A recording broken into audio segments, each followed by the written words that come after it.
আর এখানে সবচেয়ে মজার ব্যাপারটা হচ্ছে যে আমরা যেখানে দাঁড়াই আছি অনেক উঁচুতে, সঠিক আমি হাইটটা জানি না, তো এখান থেকে নিচে দেখা যাচ্ছে যে নিচে বৃষ্টি হচ্ছে, কিন্তু আমাদের এখানে বৃষ্টি হচ্ছে না।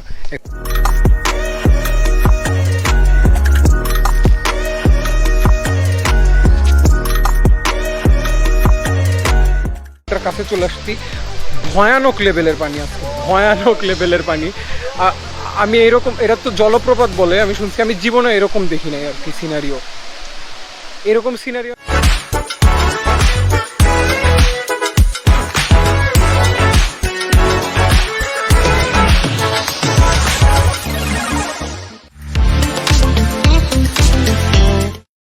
Good morning everyone, good morning from Sitakunda again.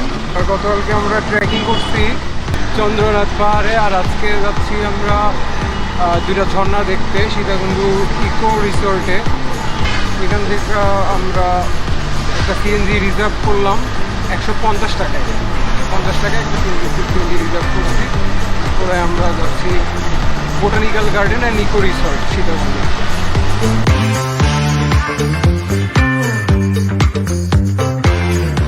Sitakunda থেকে ইকো রিসোর্ট 20 মিনিটের রাস্তা হিসেবে আমার কাছে 150 টাকা ভাড়া একটু বেশি মনে হচ্ছিল, তবে হালকা বৃষ্টি হওয়ায় রাস্তার সৌন্দর্যতে টাকা উসুল বলে মনে হচ্ছিল।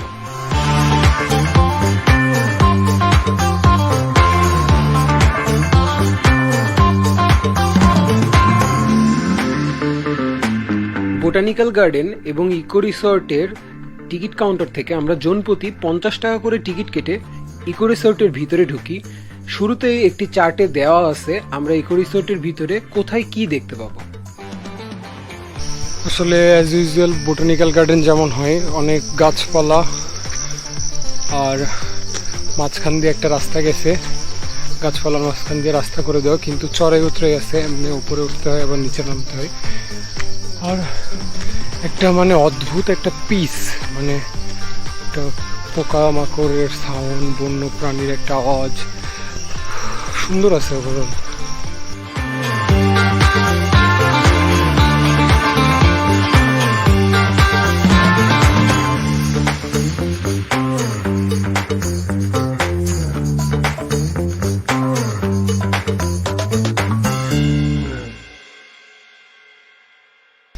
ইকো পার্কের যে এরিয়াটা চারিপাশের এরিয়া মানে নির্ধারণ করছে সেটা হচ্ছে 19 আর 20 ইংরেজি সালে, আর 5 হেক্টর টোটাল। আমরা প্রথমে কোন ঝর্ণাটা পাবো রে জানি না, প্রবাবলি সুপ্তধারা পাবো প্রথমে আমরা যেই। তবে অনেক দূর পথ হাঁটতেছি, আর আরও অনেক দূর হাঁটা, মোটামুটি 2-2.5 কিলো 3 কিলো রাস্তা মতো হাঁটা পথ। এর মধ্যে আবার বৃষ্টিও শুরু হয়েছে, আমরা একটু জলদি ঝর্ণার কাছে যাবো।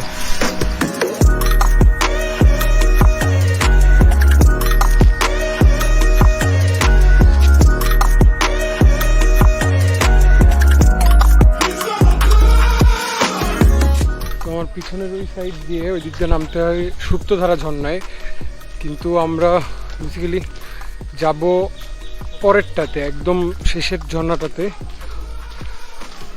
সহস্রধারা। তো ওইখানে যে সহস্রধারায় ফার্স্টে আমরা ওইটা দেখবো, দেন তারপরে ব্যাক করার টাইমে এটা দেখবো, তাইলে আমাদের মনে হলো যে আমাদের জন্য একটু বেশি রিল্যাক্সিং হয়, কারণ ফার্স্টে এখানে নামতে হয়, নামে আবার উঠে আবার ওইখানে যে দেখা আসলে হেঁটে একটু টাফ মনে হইলো। আর গতকালকে একটা ভালোই মোটামুটি একটা ট্রেকিং করার পরে আসলে রাত্রে ঠিকমতো ঘুমও নাই, শরীর অনেক উইক টায়ার্ড, এই জন্য একটু ইজি ওয়েগুলাই দেখতেছি।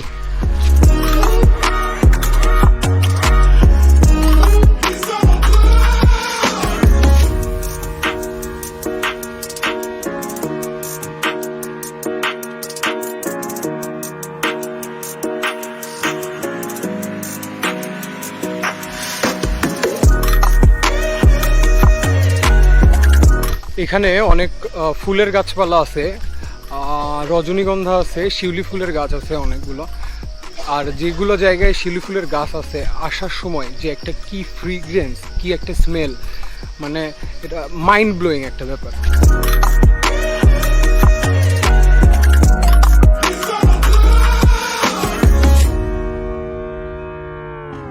2 কিলোমিটার হাঁটার পরে আমরা সুন্দর একটা ভিউ পয়েন্টে এসে দাঁড়াইছি।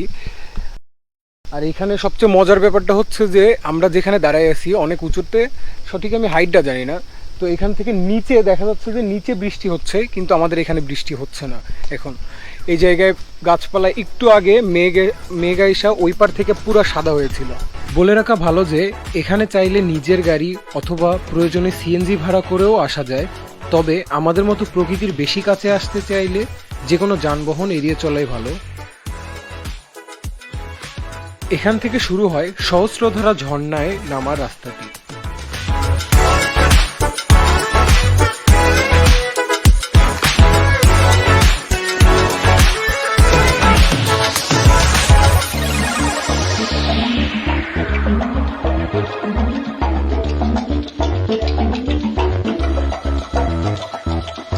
সহস্রধারা ঝর্ণায় একদম লাস্টে এসে যেটা নামার জায়গা, এখানে একটা উঁচা লম্বা সিঁড়ি আছে। সিঁড়িটাতে নামতে ভালোই মজা লাগতেছে, কিন্তু উঠতে কষ্ট হবে মেলা।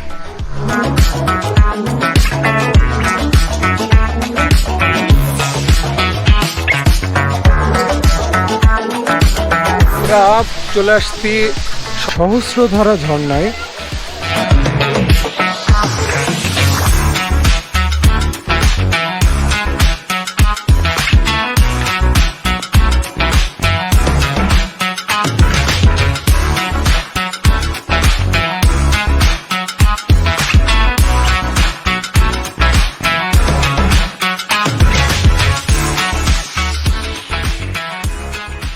আমরা সহস্রধারা ঝর্ণায় আসছিলাম মোটামুটি 1 ঘন্টা আগে। আসার সময় এত পরিমাণ বৃষ্টি যে আমরা বৃষ্টিতে পুরো ফোন টোন যত যা ক্যামেরা যত গিয়ার ছিল সব কিছু মোটামুটি ব্যাগে ঢুকে ফেলছিলাম। ঝর্ণায় ঝাপাঝাপিও করলাম।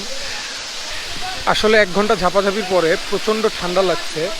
এখানে বেশি টাইম আমরা দেরি করব না, এখান থেকে আমরা আমাদের ফেলে আসছি আমরা যে ঝর্ণাটা সুপ্তধারার দিকে এখন মুভ করব।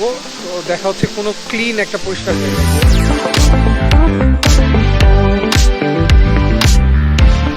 বৃষ্টি হয়ে যাওয়ার পরে, তুমুল একটা বৃষ্টি হয়ে যাওয়ার পর এখান দিয়ে উঠার টাইমে, মানে ঝর্ণা থেকে পাহাড়ের উপরে ওঠার টাইমে একটা অসাধারণ অপরূপ একটা দৃশ্য দেখতে পাইছি।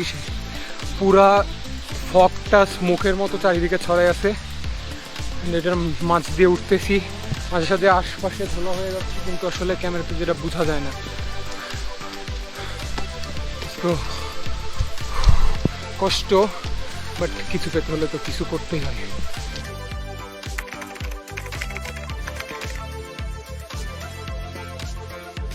আমরা যাওয়ার টাইমেও আসলে এই জায়গাটা এত বেশি এরকম মেঘে ঢাকা ছিল না।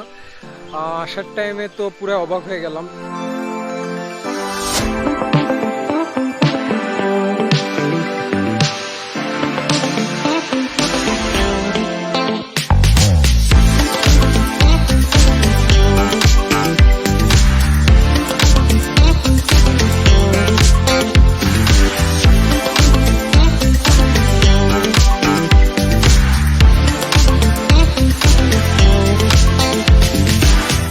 আমরা যে রাস্তা দিয়ে উঠছি ওই রাস্তা দিয়ে ব্যাক করতেছি, তো এখানে আর দেখানোর কিছু নাই। আমরা এখন এখান থেকে ডিরেক্ট সুপ্তধারা ঝর্ণায় চলে যাবো।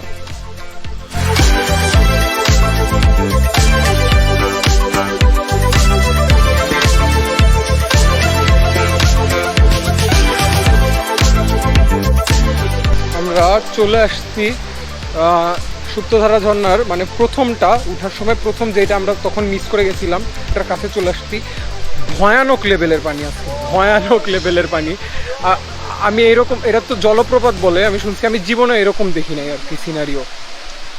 এরকম সিনারিও আমি লাইফ টাইম দেখি নাই আসলে। ভয়ানক লেভেলের, বাপরে বাপ।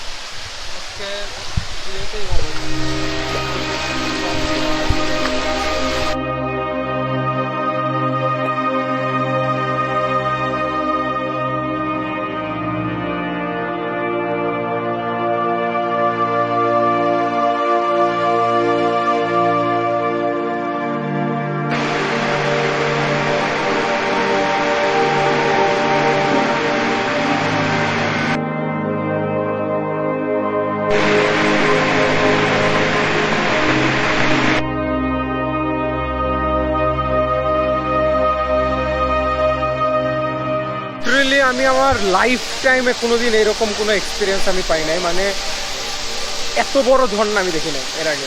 কারণ আমার কাছে মনে হচ্ছে যে এটা জলপ্রপাত একটা, আর বিকট আওয়াজ। ফার্স্টে হচ্ছে যে একটা, দুইটা, তিনটা, মোট টোটাল তিনটা, তার মধ্যে একটা বড় আর দুইটা ছোট ছোট।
পরে আমরা যে ঝর্ণাটাতে যাই সেই ঝর্ণাটাতে প্রবলেম আমরা মেন ফেস করি, তো অনেক বেশি মানুষজন ছিল। তো ঝর্ণায় যাইতে হইলে মাথায় রাখতে হবে যে যাব অনেক সকাল সকাল। মেন কথা হলো যে দুপুরের টাইমটা স্কিপ করতে হবে, কারণ দুপুর টাইমটা সবাই গোসল দেয় ঝর্ণায় যেয়ে।